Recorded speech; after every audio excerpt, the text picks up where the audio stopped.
Bom, vamos lá. Como é que se escreve uma história que prende a gente do início ao fim, quando na verdade parece que nada acontece? Pois é, essa é a genialidade de A Missa do Galo, do Machado de Assis.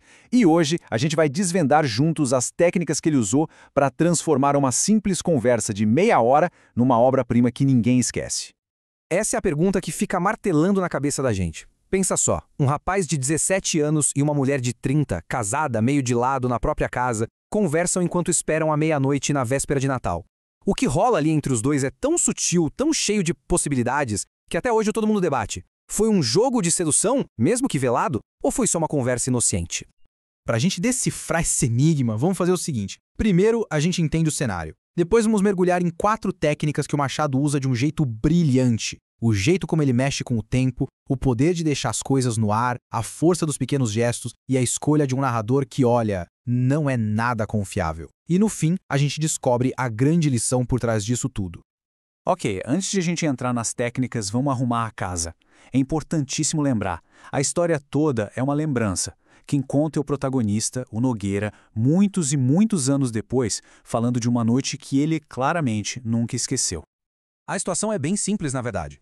O Nogueira está na casa do escrivão Menezes, que, para variar, saiu para encontrar a amante. Sozinho na sala, de repente, aparece a esposa dele, a Conceição. E o que era para ser só uma espera chata pela Missa do Galo, vira um momento que vai marcar a vida dele para sempre. E aqui a gente já começa a ver a genialidade do Machado, a primeira carta na manga dele, a manipulação do tempo. Para ele, o tempo não é essa coisa que o relógio marca. Não, é uma ferramenta para criar drama. Olha que interessante. No começo, o Nogueira está lendo um livro, justamente para fazer o tempo passar mais rápido. E dá certo. O tempo do relógio e o tempo que ele sente se descolam.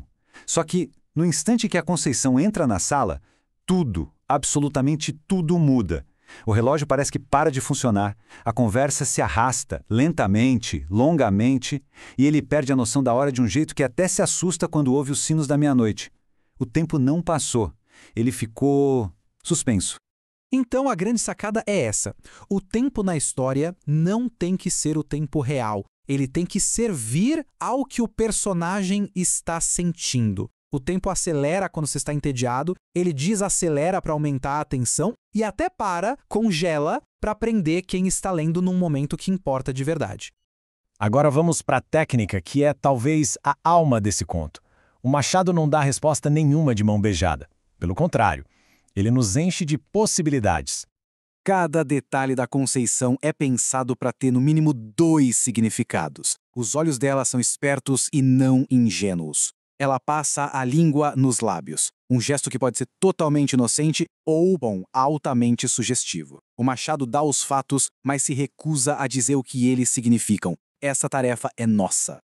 E aqui está o coração do conflito. Cada palavra, cada gesto, cada momento de silêncio, tudo pode ser lido de 2 formas opostas. Ela é só uma mulher solitária querendo um pouco de companhia? Ou é uma mulher experiente testando os limites com um garoto? A história inteira existe nessa corda bamba, nessa tensão entre uma coisa e outra. E a lição aqui é fortíssima. Deixar as coisas no ar, de propósito, não é uma falha na escrita. É sinal de uma narrativa muito sofisticada. Quando um autor deixa essas perguntas abertas, ele convida quem está lendo a entrar na história, a preencher os espaços com as próprias intuições. E isso cria uma conexão muito mais poderosa com o texto.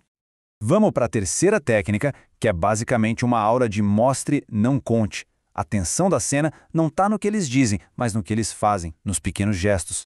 É impressionante, né? Como um detalhe tão pequeno pode dizer tanto. O Nogueira não fala, eu senti um desejo por ela. Não. Ele descreve as veias nos braços dela com uma atenção, uma intensidade que revela exatamente para onde o olhar dele estava focado. A atração, a tensão, tá tudo contido nesse simples ato de observar. O aprendizado aqui é direto. As emoções mais fortes muitas vezes não são explicadas, elas são mostradas. Um olhar que demora um pouquinho mais, o jeito que a manga de um roupão cai, a atenção a um detalhe do corpo. Um único gesto bem escolhido pode ter um impacto gigantesco, especialmente quando, como tudo nesse conto, ele pode significar mais de uma coisa. E agora a gente chega na camada final, e talvez a mais genial de todas na construção do Machado. A história inteira é filtrada pela memória, e uma memória bem falha. O próprio narrador admite. Ele diz com todas as letras que não tem certeza de nada. Décadas depois, ele ainda não sabe direito o que aconteceu naquela noite. Com essa confissão, o Machado simplesmente destrói a ideia de que a gente está lendo um relato fiel dos fatos. Não, a gente está ouvindo a tentativa confusa de um homem tentando entender uma lembrança que o marcou profundamente. E essa é a pergunta-chave que essa técnica levanta. Se o cara que está contando a história duvida de si mesmo, ele nos dá permissão para duvidar também. O Machado não nos coloca como juízes, olhando de cima. Ele nos coloca do lado do Nogueira, no meio da mesma neblina de incerteza, tentando decifrar o mistério juntos. Usar a memória como base para uma narrativa é uma ferramenta poderosíssima. Ela justifica a ambiguidade de um jeito natural, torna a voz de quem narra muito mais humana e transforma a leitura numa espécie de investigação. A dúvida não é um defeito da história. A dúvida é a história. Então tá, depois de analisar todas essas camadas, o que fica?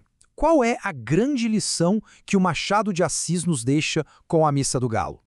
Vamos juntar todas as peças do quebra-cabeça. Ele controla o tempo para refletir a emoção, ele usa a ambiguidade para nos envolver, ele usa gestos sutis para criar uma tensão enorme e, para fechar, ele enquadra tudo como uma memória cheia de falhas para fazer da incerteza o tema principal da história.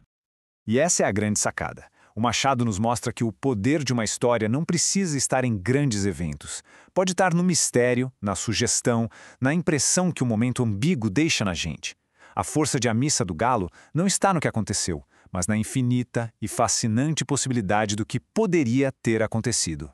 E eu deixo essa análise com essa pergunta para a gente pensar. Ao criar e consumir histórias, o que a gente busca? A certeza de um final amarradinho ou o eco de uma pergunta que nunca vai ser respondida? Machado de Assis, em pouquíssimas páginas, parece ter uma resposta bem clara. E essa resposta ecoa até hoje, mais de um século depois.